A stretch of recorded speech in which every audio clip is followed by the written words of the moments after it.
Planning a fishing trip shouldn't feel like a full-time job. With FishingBooker.com, you can find and book the perfect fishing trip within minutes. FishingBooker.com connects you with trusted fishing captains around the world. Booking is fast, easy, and secure, with access to verified customer reviews, loyalty rewards, and around-the-clock customer support. Everything you need to book with confidence is in one place. So head to FishingBooker.com and start planning your next fishing adventure today. For some people, the outdoors is a hobby. For others, it's a lifestyle. Torque wheels are built for the ones who chase sunrise on the water, track game through the timber, and spend weekends towing boats, campers, and ATVs to the next adventure. With a full lineup of wheel sizes and fitments for trucks, SUVs, vans, trailers, and RVs, Torque wheels are made to match your lifestyle and your rig. Wherever you go, whatever you haul, go with confidence. Visit TorqueWheels.com to find a retailer near you. All right, everybody, welcome back to another episode of the Bowhunter Chronicles podcast, brought to you by Huntworth. Huntworth gear for all types of weather, all types of terrain, all types of budgets. It's clothing that just works. Check them out at huntworthgear.com. And right now over at Huntworth, they've got some amazing sales going on in their clearance department. Again, you know, some of my favorite products, Harrison hoodie, Elkins vest. Actually, I was looking at it, and all of the Elkins stuff, that's those midweight layers. I think for a bow hunter, that Elkins style, for like a Midwestern bow hunter, that jacket, with it's like a soft, quiet, like fleece, with like a windstop in it. It's about the perfect bow hunting setup. Definitely check that out. They've got a crazy sale going on over there on that. So, HuntworthGear.com and their clearance section, the Elkin stuff. And again, that Harrison hoodie, great deal on that. Just a performance hoodie. One of my go-tos when I'm back at camp. So check that out. And, you know, if you're on the mailing list and for Latitude, you know, they've been dropping a bunch of their products. And they just sold out of those flyer packs. I think when this podcast comes out, I think today is when the new Synergy sticks drop. And very soon, I think next week is the Praxis pack. So get over there. If you're not on the mailing list, get on the mailing list. Check that out. And they do have those new 7mm vapor lines, which is just crazy. I know we talked about it after the ATA podcast, but I got to get in there. I'm actually going over to the shop next week, tentatively, to talk with Alex.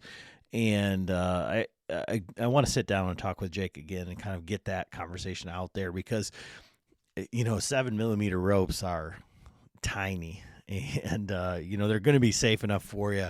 They're going to pack up super light, but man, looking at them, they're just nothing. So how far like the technology's come as far as like what they're able to do, what's safe, is just wild. So again, Latitude Outdoors, get over there, check them out. And then right now over at Yellowstone with the Yellowstone.ai, right now through the month of September, their unlimited plan, set up any one of their new Y2 cameras. So you don't have to buy a new Y2 camera. If you have one of the Y2 cameras, just set it up on one of their unlimited plans, and you'll have free video through September. So unlimited video all the way through September. Get those velvet bucks, get that inventory of all those up-and-comers, all that stuff. Check those guys out leading into the season while you're getting those out. And as far as their plans, they've lowered their threshold for their elite club, where you get the discounted plans. You get discounted gear, you get access to giveaways, stuff like that. But for that unlimited plan, if you have 4 cameras, it's like $14 a month, and then if you pay it annually, it's $10.75.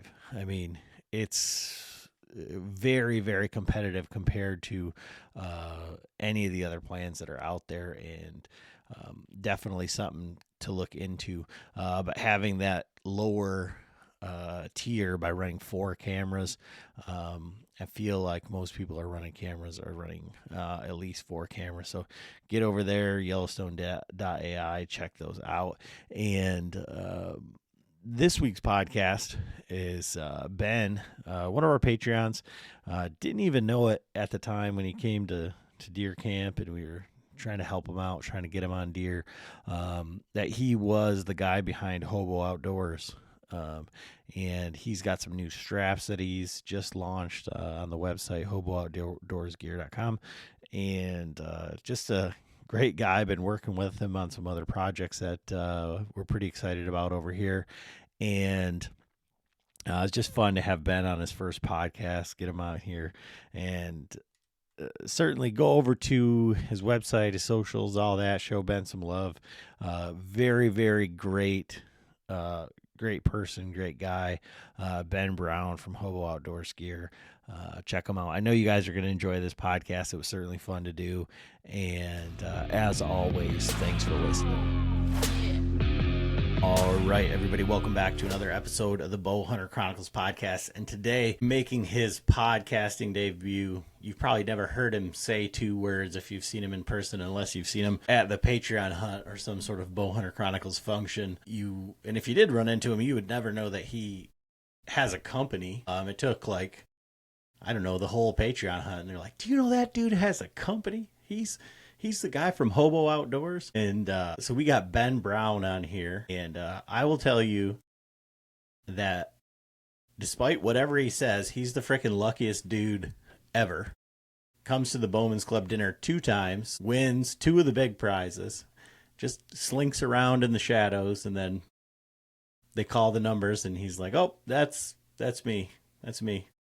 Gets a grill, then he gets the meat processing kit that, I think everybody wanted that. That was legit. I wasn't complaining. So, how are you doing today, Ben? I'm good. How are you? I just worked the entire 4th of July weekend where everybody else was having fun. And for a guy that doesn't work very much, that was not my cup of tea. So, I got a couple days off, so I'm going to enjoy it. There you go. I'm ready for the heat to be done with. Yeah. So, let's get a little bit of a backstory, because, so from the podcast and the Patreons and all that stuff, I get guys that are like, "Hey, I want to come up to the Patreon hunt, yada, yada, yada." And it's always better if they're part of the group, even when they're just on the Marco Polos, because they get to kind of see everybody's faces, kind of get to know some personalities, or at least they get to see somebody. And I don't really know if Ben was in that too much. He must have been, because you came to the Bowman's Club dinner and then became a member of the Bowman's Club and did a little bit of that stuff. So yeah, you added me to the Patreon group on Marco Polo, but I didn't really interact at all until, I don't know, a month before, and then chimed in, wanted to know some things. Yeah. What did he say exactly? I can't remember. Maybe it was just to me. It's who's the new Amish guy in the group? And so forever he's been cemented as Amish Ben. But, he shows up to the hunt and, just kind of, like I said, slinks around. And, next thing you know, it's oh, well, Ben hasn't done too much bow hunting. He's just trying to, sort of all right, well, here's a guy you can go hunt with. You can go hunt with him. And he pulls out his gear, and he's got all the best gear. It seems like he's, I don't know if he went to the Lone Wolf Mobile Hunting Roadshow and thought it was that only place you could buy equipment or whatever, but he had the whole thing with his own straps and whatnot. So What is your like hunting background? I don't even want to get into the hunting stuff because I kind of know like a little bit about that. I'm more interested in like the outdoor gear part of it. Like, so when did you start sewing, or how did that whole thing come about? I learned how to sew stuff by hand when I was a kid in Boy Scouts because I had to sew patches on and fix gear then. But actual, like using a good quality sewing machine in 2016, 2017, something like that, I started work. I have a buddy that owns an auto upholstery shop, and I started working with him. I don't know, I did it for about 3 years. And he does great work. So, I mean, I learned a lot from him. I didn't get to do a whole lot of actual sewing with him. I mainly learned how to do all the patterning and everything. That's where I learned a lot of what I know as far as the sewing goes. And then just when it came to the hunting aspect of it, I buy a lot of gear, and I like to try stuff out. So going off of his Lone Wolf thing, I've bought other stuff previously, and I just ended up with Lone Wolf. But I bought custom made specifically for me. You know, like I've bought material and sent it in and had them make me stuff, and it just wasn't satisfied with the quality. Not to say it was necessarily bad, but I knew that I could, in my opinion, at least do better for what I wanted. And then that's initially what made me make backpack straps, because I wanted some more comfortable straps for my tree stand. And I had a couple people say that I should make them and sell them, so I have a couple people that test stuff for me. One guy's actually a military Army veteran, and he's like my main tester because obviously he has had to carry a lot of weight pretty regularly. He liked it. He was satisfied with it. He has a camo version of it, but I've just been improving since then. Like, so what did you, like, what was the first thing that you, like, customized for yourself? Like, was it the backpack straps, or was it like, okay, I'm going to make water bottle pouch, or I want to make, I mean, like packs. I mean, you talk to Skeeter and he says he's a pack whore. Like he just wants a pack for everything, a pack for, predator hunting, a pack for fishing, a pack for bear hunting, a pack for going to the movies, a pack for, like a pack for everything. So like, what was the first thing that you were like, man, this thing sucks, I need, even if you sent something off to get made? First thing I actually had made, it wasn't even because anything sucked. I just wanted it in the camo that I liked, was a custom saddle. But as far as what I made, first thing I made was a little backpack, and it wasn't even really modified to fix any issue that I had. It was just to see if I could do it. So I guess the straps would be the first thing I modified for my liking, really. Or the first thing I made to fix an issue that I thought was out there. It's interesting that you would send off material or whatever to have a saddle made if you have like the skills to sew. Like, what kept you from making your own saddle? Because there's a million people who have no business making something to hang themselves from a tree, and yet they're like, I'm going to make, I mean, we remember back in the heyday of like when saddles were first coming back around, and there were guys that made them out of paracord. There were guys that made them out of everything. And then in the early days, there were the sit incline or sit drags or whatever the guys were making. So why didn't you just sew one up if you had access to all that stuff? Thought about it, and so I have one right here. I was just asked this question yesterday, and this is as far as I got with it. It's been almost 2 years. I just don't really have the urge to make a saddle. I don't know. I could, yes, but I don't know. I like the backpacks. It's more in depth, I guess, more intricate, and that's the type of stuff that I like. So do you think you're like angering a lot of saddle makers right now? Hey, it's Bill from the Bill Simmons podcast. FIFA World Cup 26 fans, listen up. As the official beer sponsor of the FIFA World Cup 26, Michelob Ultra is giving away $1 million worth of FIFA World Cup 26 tickets and prizes. Enter now at MichelobUltra.com/superior access/FIFA World Cup 26. Michelob Ultra FIFA World Cup 26 superior access. No purchase necessary. Open U.S. residents 21 plus begins on December 1st, 2025. Ends on July 31st, 2026. Multiple entry periods. Visit www.MichelobUltra.com/superior access/FIFA World Cup 26 for free entry deadlines, prizes, and details. I wrote a little song to remind you, Choice Hotels get you more of the experiences you value. The Cambria Hotel's got it all. A rooftop bar, have a ball. Bring a date, your squad, or even your mom. Book direct at choicehotels.com. You know, they've been reinventing this wheel for the last better part of a decade, and you're like, it's not that intricate, it's not that big of a deal. Or do you think that the saddles that are out right now are like, you know, quote unquote, like good enough, and they keep getting better, so why do something, you know? Yeah, I mean, so yes, I guess I shouldn't say they're not that intricate and not that involved, because they are.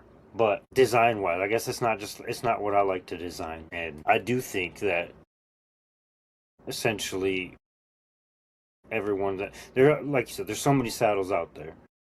If you can't find one that you like, I don't know that there's going to be one that you like, honestly, personally. But I don't have that much experience with them. So, is that me or you? Okay. I was going to say. Yeah. No, I can totally see that. The you know, they've come such a long way, and they only continue to get better. And if you sat in like some of the old ones, they were manageable, but they all had problems, and it seems like they continue to keep working through the problems. But the problem of carrying weight is something that, you know, you go look at the Western style packs, like every one of those companies is trying to solve that problem, whether it's a new frame or different straps or different load lifters or whatever. I'm trying to think of what's the pack company that has the thing where they do at like the Western Expo, where they have like the 100-pound things that they put on each side of the pack or whatever. I want to say it's like Initial Ascent or something like that. Okay. I don't know. I've seen them. It's not Stone Glacier. I was gonna say Yeah, so I think it's Initial Ascent. Yeah. No, it's like Initial Ascent, I think. And it's like, you know, when you think of like Exo Mountain Gear, like that's another one. And I have a Mystery Ranch as well. And those ones are all, but like the serious ones, you know, like Stone Glacier, Initial Ascent, and yeah, like the Kafaro stuff, are the guys that are really trying to carry a lot of super heavy shit. So, and I remember, so like back when I first got, and maybe this is like when you started like time frame wise, maybe not, but maybe the same type of equipment. But I remember getting my Lone Wolf Sit and Climb, and you know, it came with like 2 nylon webbing junk straps. And so me, from being in the military, I was like, man, the Molly straps, you know, the Molly, I was like, I'm going to get a set of these. And putting those on there with the hip belt, like many people did, it wasn't like I just came up with it, but it was like all about the same time. I think it was everybody was about in the same time when that pack system came out, and then it was evolving. When I put that on there, it was like, this thing is, you know, 100 times better than it was. And it didn't matter. Like the problem was that those straps were heavy, and there's a lot of like plastic clips and stuff on there that made them kind of loud, but just for carrying it a long ways, it made like a world of difference. So like, what were the straps or whatever that you were unhappy with, and then like what did you like model your straps after? So I first had some XOP straps. And it wasn't their Gamma system. It's another one that they had, and it was just, don't get me wrong, my full setup is pretty bulky, but these straps, like, it took up the entire tree stand, and it wasn't a small tree stand. Like, I think it's equivalent to a Lone Wolf 1.0, and then comfort just wasn't really there either. So then I switched to Latitude straps, which I will say they were the first gen ones. I've been told the second gens are better. I haven't even touched those, but with how firm the Latitude straps were, I don't know, they weren't comfortable to me. And then I personally like a shaped, contoured lumbar pad, so that was a small change that I did with my setup, is I just make it a contour pad, but you can remove the sheet of Kydex if you just want it to be a flat pad. As far as what I model it after, my design is actually modeled after several, like I have an REI by me. I know you don't have one out there by you, but there's one here by me, and I like to just go there and look at equipment. And that was one of the things I'd do. I just go look at backpacks and all their strap layouts and the contour, how they shape them and everything. And I just pieced a bunch of stuff together, I would draw it out, and then take some thin foam and cut it out of that just to get the general shape and everything until I found what I actually liked and went from there. And so how long did it take you to like, because I mean, I don't know if it's coming through on the podcast. Ben's like a super timid guy. Like, it's not like something that's like, I can't see him like making a set of backpack straps and like being like, I'm going to set the world on fire. Like, these are going to be like the best thing ever. So how much convincing did it take you? Because like to start a website, to start, to do all the stuff is like, it's a big undertaking. So how much convincing did it take you to go through all that process and do all that? I'd say it was probably close to 6 months of people constantly in my ear telling me to do something with it before I finally did. And those people still support me to this day. They get excited when I'm excited about something happening. So I'm glad that they did. But so I don't think it was that. I don't feel like 6 months is that long, but I guess it could be. And so what was it like? Like, so you go live and it's like, are you just sitting there waiting for it? Like, it's like waiting for the first order. Did you already have people that were like, hey man, I need some straps. And then you just pushed them off and said, hey, I got a website coming. It's going to be like, just get a hold of me on there. Yeah. So I started with Instagram and Facebook, because it's easy, and made posts, and people contacted me asking me about them. So before I had my website up, I use Shopify. So I had the Shopify business set up so I could make draft orders manually before people could actually go to my website and place an order. So that's what I was doing until I got the website done, which I probably, I don't know, I think I had like 12 orders that way before I even got the website going. So, which obviously I know compared to a large business, 12 orders is nothing, but I was ecstatic over it, Right. I mean, just to go from like an idea, that's something that you want to make yourself, to somebody else, believing in the fact that, that yours are, just as good or better. And then one other thing is that even when like with what we're doing, like a lot of the stuff that you try and do everything like American made, right? Yes.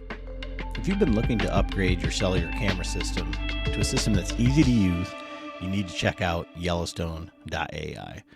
Their app is simple, intuitive, and designed for hunters by people who actually hunt. From setup to viewing your photos and managing your cameras, everything is straightforward and easy to navigate. Yellowstone's Y2 cellular trail camera was given ATA's Best New Technology Award for its ability to automatically connect to the strongest carrier, send HD photos and videos directly to your phone, and withstand year-round field conditions. What really sets Yellowstone apart is their customer service and lifetime warranty. When you need help, you're dealing with a U.S.-based support team that understands hunters and can get your questions answered quickly. They also offer highly competitive data plans and camera pricing, making it easier to keep more cameras in the field without breaking the bank. And if you're investing in equipment, it's nice knowing it's backed by their lifetime warranty that gives you the confidence season after season, spending less time making unnecessary visits to cameras and more time focusing on the hunt. Whether you're monitoring a home farm, a lease, or a public land setup, Yellowstone delivers the features hunters need with the support and value they deserve. Head over to Yellowstone.ai and see why more hunters are making the switch. Backed by a lifetime warranty, Yellowstone cameras are built to keep hunters connected and confident. Even my boxes and my packing tape are American made. And so how difficult, because everybody talks about like manufacturing being, impossible to do in the U.S. and the cost and all that stuff. Like, how difficult is it to source American-made packing tape or like whatever? Like, what's that process like? It's not as difficult as I thought it would be. You definitely have to search and do your research to find the actual products that you want to be made in America. But overall, I was pleasantly surprised with how quickly and easily I was able to find stuff like that.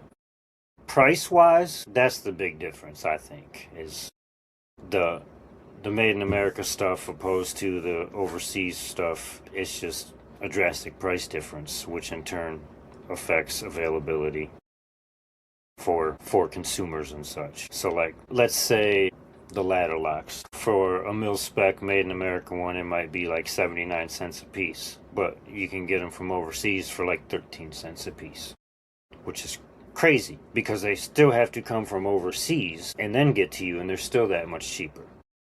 But I think that's the biggest struggle is price difference, and then being a smaller company, you have a lot of places have a minimum order quantity. So like if I want to buy a fabric from a certain place, they want me to buy an entire 1,000-yard roll.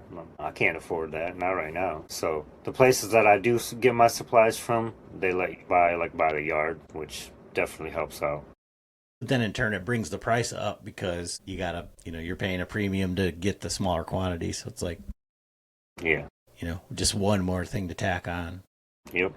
And so to your background, you said you're in the Boy Scouts. I believe you said that you were an Eagle Scout, right? I am, yes. Or was, whichever you want to say. Do you grow out of that? Do they take that away from you? So they say once an eagle, always an eagle. Yeah. So I think you'd say that you are an Eagle Scout, right? There's a registry. So if you go to the Boy Scouts of America website and look at the Eagle Scout registry, I'm in there. It just might take a while to find me, but... So with the, all of that, was there hunting, in your background growing up, through the Boy Scouts and all that stuff? Or, how do you end up with a hunting company?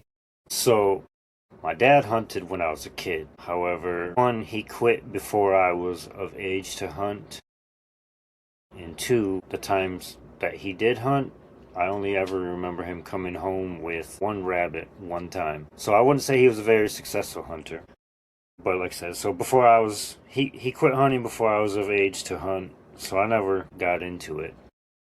I was always interested in it and everything, especially since I was always in the woods, and I'd see the public hunting signs and everything, but I didn't know the first thing about it. A guy I worked with was a hunter, and I started talking to him about it, and he ended up bringing me out with him one year and got me into it. And that was in 2019. I got my first deer that year, and so far to this date, that's my only deer. But I was hooked. And then, technically in my brand is like a camping brand, outdoor brand. But I thoroughly enjoy hunting. It definitely helps me out mentally. So I guess I'm kind of catering towards the hunting industry. So do you have people buying the stuff for camping? I guess not yet, but I haven't actually came out with a backpack yet. Once I come out with my backpacks, it's very possible. And do you see, so when I think about that sort of side of it, if you were going to say, okay, well, I'm a camping brand or something like that, and then my mind automatically goes to, obviously from the Boy Scout, Eagle Scout, my uncle and my cousins. I'm not sure if my uncle is an Eagle Scout, but both of my cousins were Eagle Scouts, and my uncle still goes on all the trips with the Boy Scouts and helps them and does all the stuff even to this day. And his skills in the woods are just incredible. And he's a maintenance guy at a shop, or he was. I don't know if he's retired or not, but his ability to fix anything and do anything. So my mind automatically goes to the ingenuity or the ability to adapt, right? And especially from and I gotta ask you, so where does the Hobo outdoors? Where's the Hobo come in?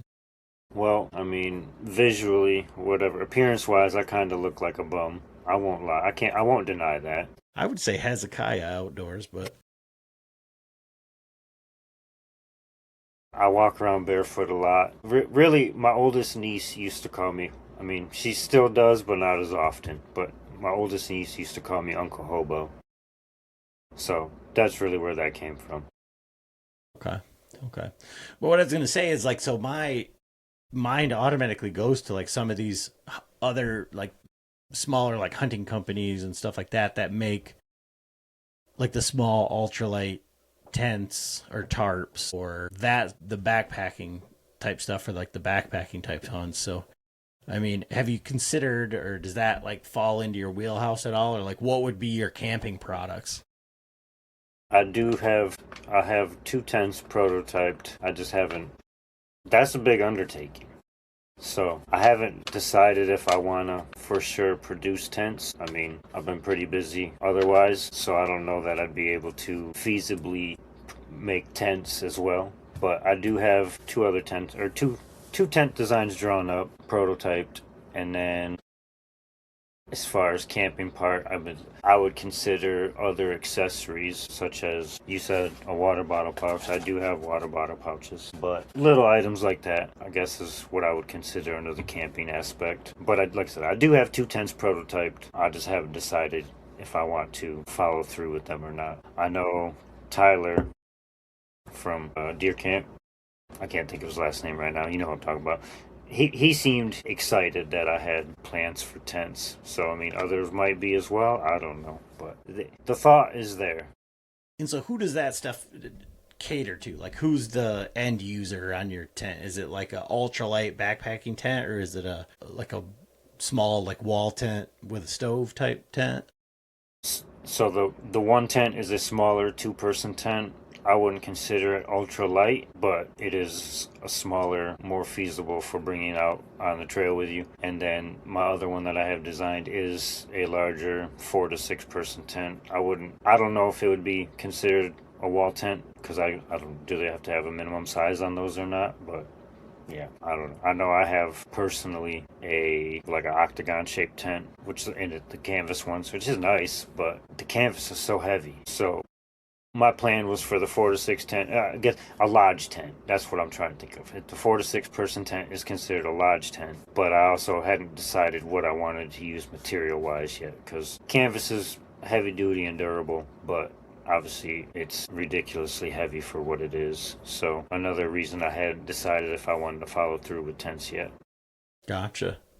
So again, you said you like to buy gear, you like to dabble and improve, and it's like I said, you got all the lone wolf stuff. So for bow hunting, like what is your like season look like, or like what are you looking forward to? Like what are your goals for the season? I just want to get a deer. Running a small business means I wear lots of hats. When I put on my hiring hat, I can count on LinkedIn Hiring Pro to make it easy.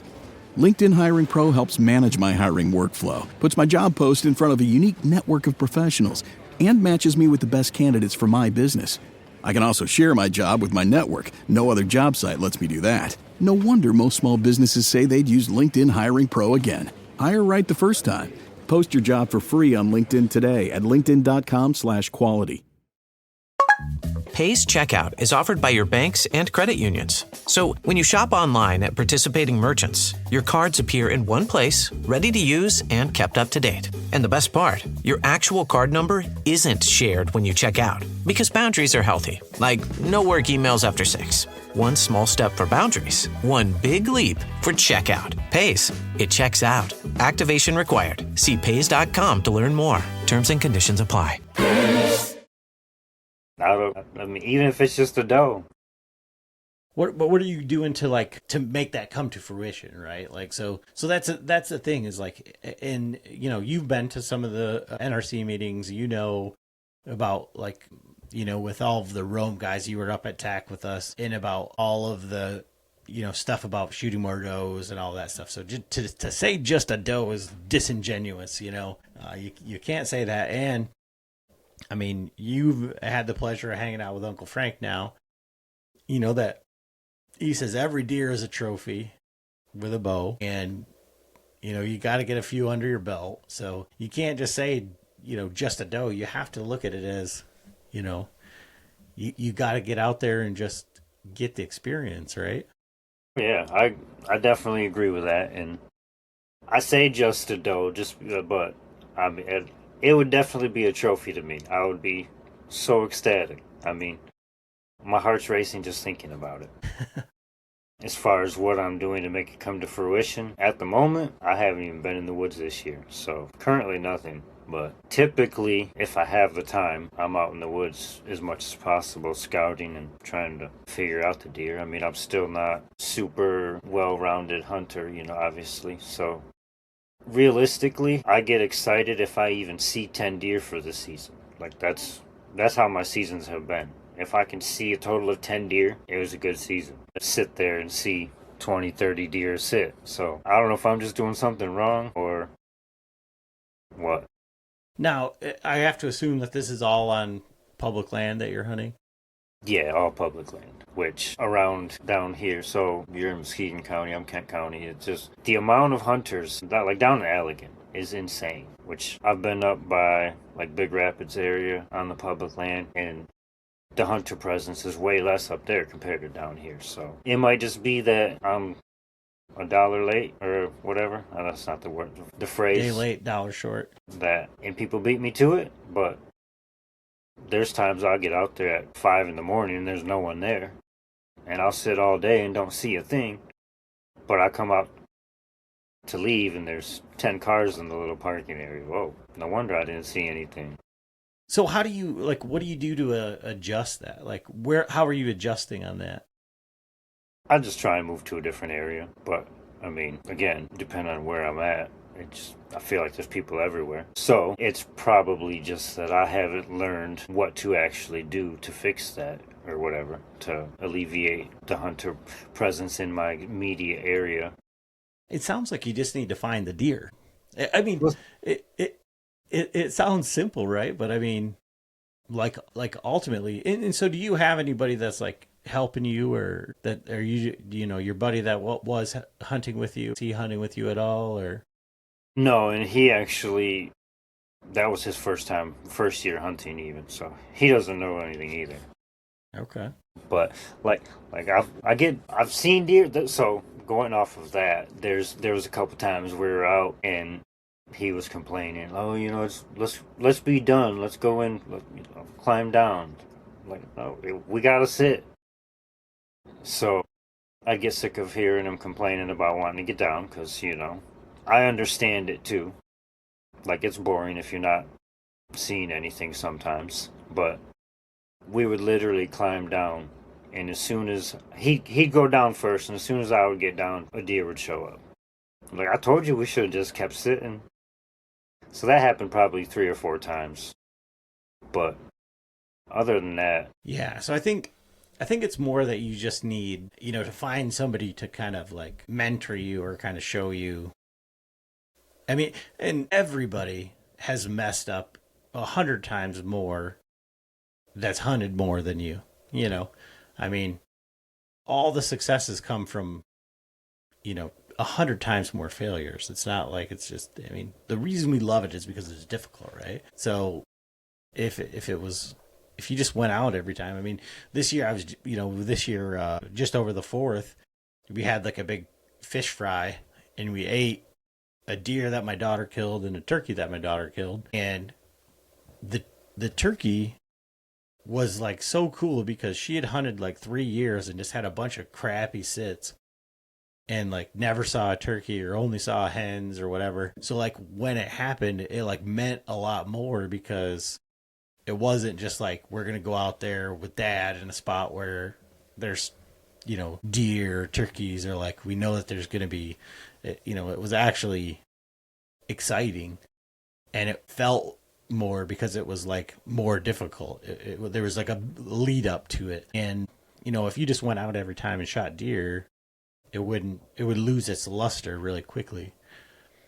Yeah, I would agree.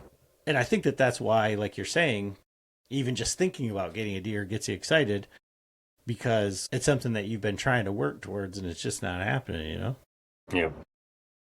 I've gotten a couple squirrels. Yeah. Tom Taylor would be proud. Use a bow, though. Okay. I use a BB gun. So, like, I think that's like the main key is you just have to find, and, being like a member of the Bowman's Club, there's guys that are down from that area that come up and shoot. Like, you just got to find, and you talk to like a lot of those old trad guys.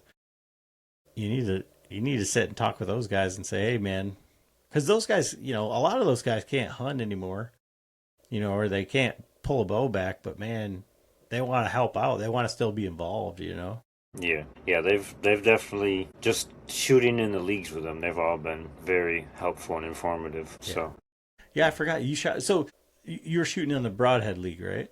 yeah.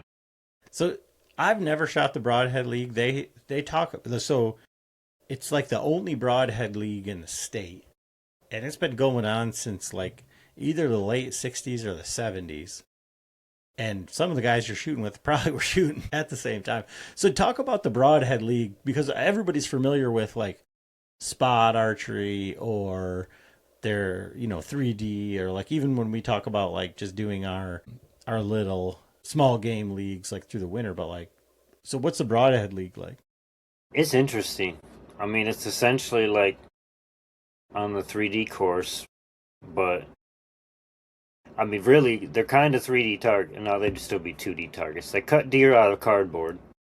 They hang them on metal wires between two posts, like the little metal fence posts, and different yardages up the hills, down the hills, and then you don't know the yardage, which I think that's how it is in the other leagues too. But I don't know, it's interesting. So you're just shooting, like you go up the platform and you can shoot down at the deer, and you get to use your hunting setup. Is really what I got.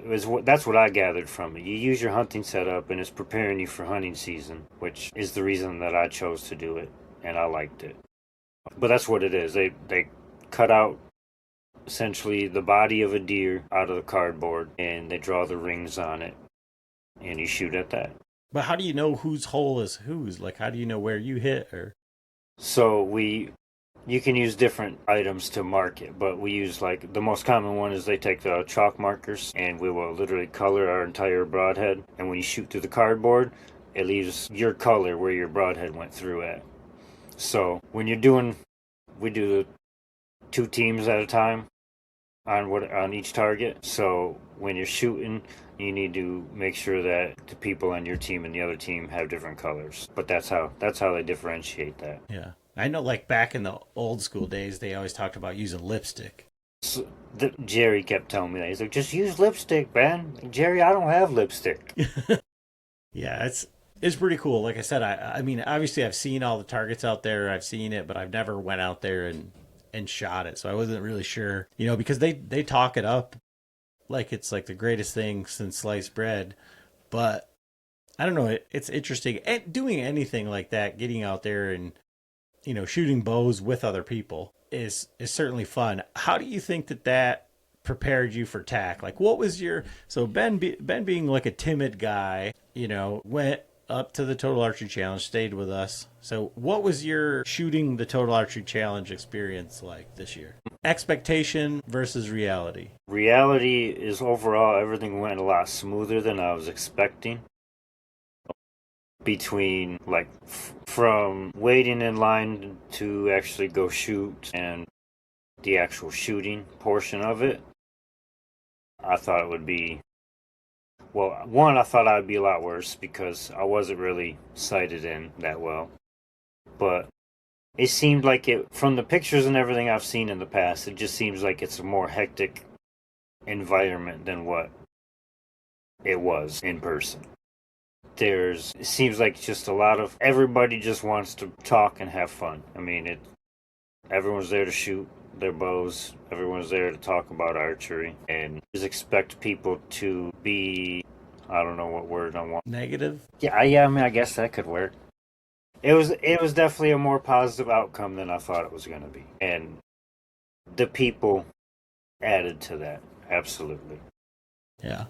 So, did you expect that it was going to be like so much, when you say like having to wait in line and all that stuff, like waiting in line could have been tedious if you weren't waiting in line with a bunch of hooligans that were just, I mean, I believe I saw a picture of you standing up in somebody's wedding. Yeah, Brad and Keegan. Yep, that was actually really interesting. So when we got up to that spot, they were setting up for the wedding, and Keegan and Brad were joking about it. And the guy that was setting up the stage walked over. And Keegan just happened to mention taking the picture. And the guy's like, oh, hell yeah, come on, I'll take the picture even. So we all went over there, and that was interesting. As far as waiting in line, though, like I said, it just, from what I had heard from others in the past, it seemed like there would be a lot more waiting. Which, also, being behind other smaller groups, I can see that could be a possibility. Because it really is pretty mind-boggling how our group of however many we had at times would... No more than 6. Yeah.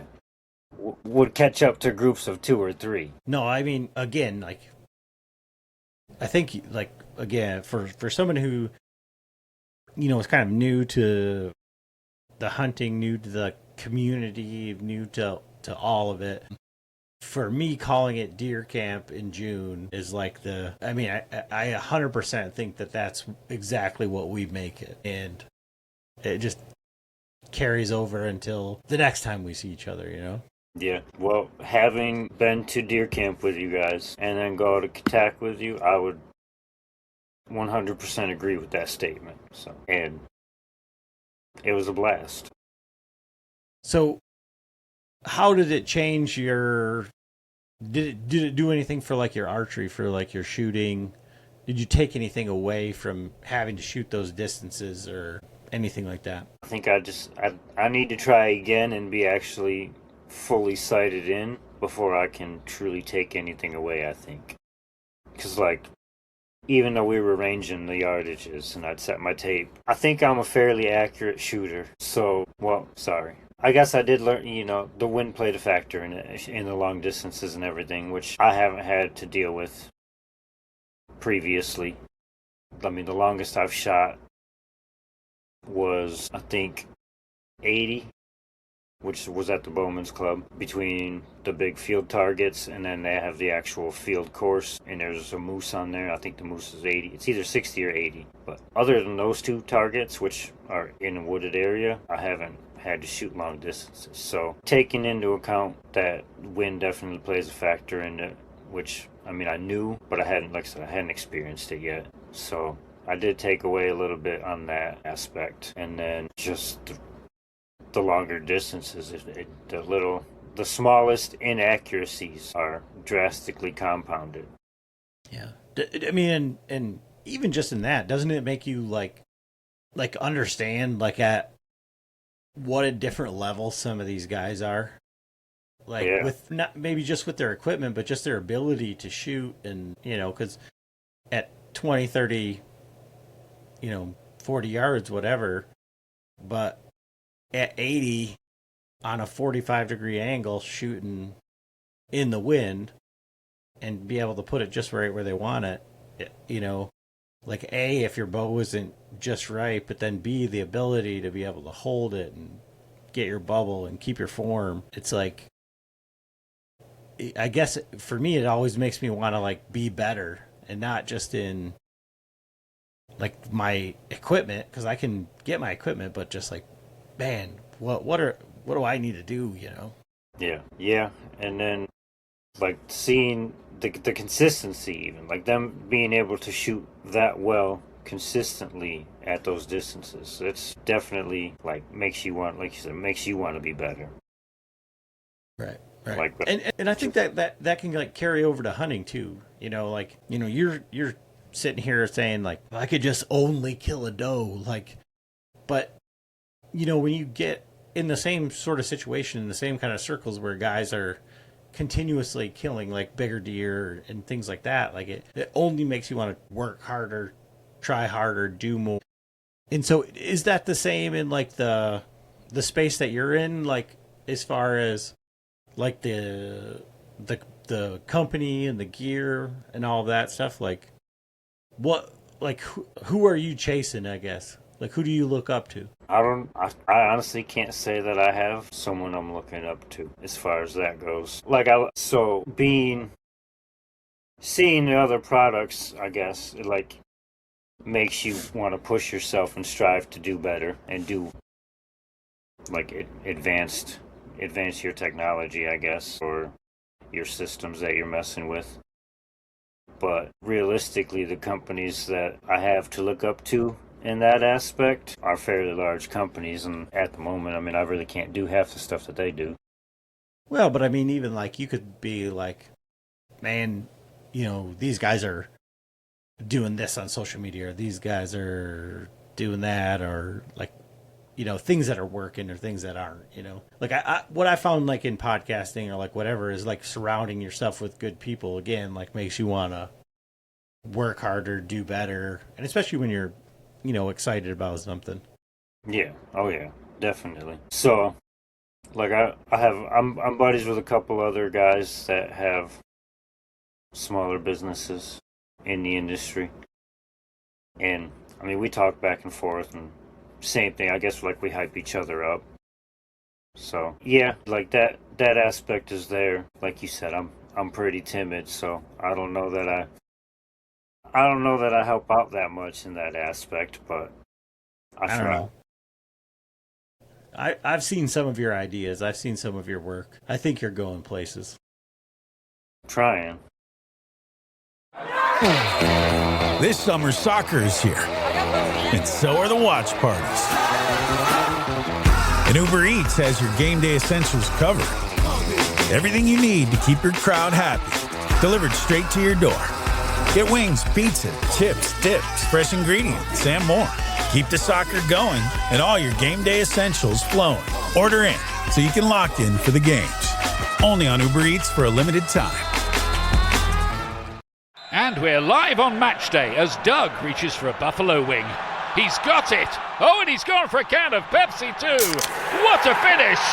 There's no doubt about it. It just tastes better. Match days deserve Pepsi. So what do you have new coming out? I mean, I new really just I did those standalone straps. I just released. I did that last Thursday. And so what's different about those? Like what sets those apart? So my bindle straps, the full system style, the shoulder straps have an integrated back pad. And so essentially the back pad has the attachment straps on it, and you attach the back pad to whatever tree stand or platform. The standalone straps are more like your basic tree stand straps that most manufacturers have. So it's just two individual straps, but they're my nice thick padded straps. So literally just two individual straps that you can attach to your tree stand with the loop, and then there's also a load lifter. But because I know a lot of guys don't like the bulkiness of, say, my full setup, which is understandable. So that setup is more minimalist and just gives you a nice comfortable strap. And then if you want a back pad, recently, I don't think I announced it because I'm not very good with social media or marketing, but I came out with a universal lumbar pad. And if you want a lower back pad on the stand, that pairs well with those straps, but 100% does not need to be with it. And so do you offer like a hip belt option, a standalone hip belt with those? Yeah, so I guess just a hip belt? No. I have the lumbar pad and hip belt assembly that I have with my bindle straps. You can buy just the lumbar pad and hip belt by itself. So that is, sorry, because my hip belt's attached with first spear tubes to the lumbar pad. So technically, the hip belt and the lumbar pad are not standalone. They have to be used together. But you can buy that as an assembly to add to whatever you wanted to. All right. And then on those straps, the standalone straps, do they have the ability to add a strap to connect them together across the chest? Yes, they'll come with the sternum strap, and I changed to a laser cut molly webbing, so the sternum strap goes in here. I mean, the range is about right here, so it's pretty standard range, but that's a standard item. Well, if you buy those straps, it'll come with the sternum strap. Okay. Yeah, I mean, I think that's a pretty solid setup. Like I said, thinking back to like my sit and climb, like even when I just put the regular straps on there, I think adding the hip belt was the ability to take some of that weight off. But like, again, with, you know, like a 0.5 or some of this new stuff that's come out, it's really not that heavy. So unless you're carrying a deer out on it or something like that, like some of that stuff might be overkill. Yeah, oh yeah. It's like, I mean, realistically, for most guys, they even do have that. Say they'd had the full set with the hip belt and the lumbar pad. I mean, 90% of the time, you're not going to need that. It's just that little bit of time when you do want it and need it, that's when it'll be a game changer. So I was going to tell you, I forgot when I was talking about all your Lone Wolf stuff. I just picked up today original Sandcast tree stand. The Alpha? Still, the original one. The one with the rope. Okay. It's like, you know, what, like 8 pounds or less for $75. That's a steal. Man. And it's still got a lifetime warranty. A wizard on the marketplace. So, but yeah, so I'm gonna have to check those straps out when we get together.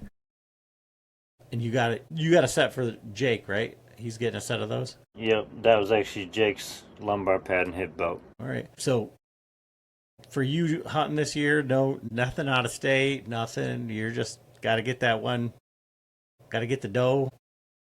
I mean, I need deer under my belt, like you said, before I go out of state. At least in my mind. I mean, people have told me that I'd have better odds and everything out of state, but at the same time, I just can't financially justify going out of state when I haven't even been able to harvest a deer here. Yeah. No, I get that. We'll have to get you on some deer. Well, I can bring all my meat supplies up to deer camp. Well, I'm talking even before deer camp. I'm just trying to think of, like, deer camp is going to be a whole nother animal this year because there's a couple of guys that haven't shot deer yet that we're gonna make sure to get to put in the right spots. But even before that, I mean, when the early doe season starts, I mean, I know a few guys that got some honey holes for just deer killing, so we'll have to put that together. But for people like that wanna take a look at your stuff, like what's your social media, what's your website, all that stuff? Hobo Outdoor Gear on everything. HoboOutdoorGear.com. Hobo Outdoor Gear on Instagram and Facebook. I guess those are the only socials I have. I haven't upgraded to the other ones yet, like everybody else. Not me. I keep getting something about so and so posted threads. I don't want a thread. I have thread. I don't got time for that. No. So, all right, man. Well, I appreciate it, and I will definitely be seeing you soon about that other stuff. So. Awesome. Sounds good, Adam. Thank you. All right. Yeah.